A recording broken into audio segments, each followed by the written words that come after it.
La compagnie nationale maritime, Algérie Ferry, propose une offre promotionnelle sur le prix des billets de ses traversées. Voici tout ce que vous devez savoir annoncé par le PDG de l'entreprise nationale de transport maritime de voyageurs, ENTMV, Algérie Ferry met en avant une réduction des prix. Cela concerne les traversées prévues durant l'hiver. C'est selon les déclarations du responsable. Sur la radio nationale chaîne 2. D'ailleurs, de nombreux Algériens établis à l'étranger ont critiqué les prix des billets des liaisons aériennes et des dessertes maritimes. Cela, depuis la réouverture des frontières. Toutefois, l'intervenant a affirmé que les prix étaient abordables et identiques aux prix appliqués avant la pandémie. Dans ce sillage, le directeur commercial de la compagnie algérienne de navigation maritime a exposé les tarifs.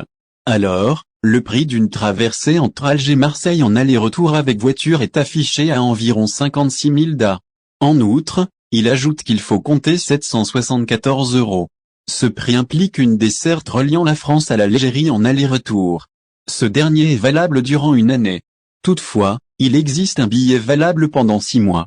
Ce dernier coûte 664 €, ce qui est estimé entre 60 000 et 80 000 dinars. Pour mémoire, on a annoncé la reprise d'Algérie Ferry entre Oran et Alicante le 21 octobre dernier. Puis, le 1er novembre au départ d'Alger vers Marseille.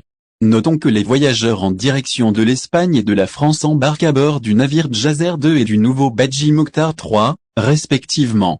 Algérie Ferry. Le pass sanitaire est obligatoire. L'évolution de la propagation du coronavirus en Algérie depuis la fin novembre, puis l'apparition du nouveau variant Omicron, ont poussé le gouvernement à instaurer une nouvelle mesure. C'est pourquoi on annonce le pass sanitaire obligatoire pour les voyageurs d'Algérie Ferry. Notons que la restriction remonte au 1er décembre 2021, selon l'annonce du ministère de la Santé. C'est donc une nouvelle condition d'entrée et de sortie du territoire national.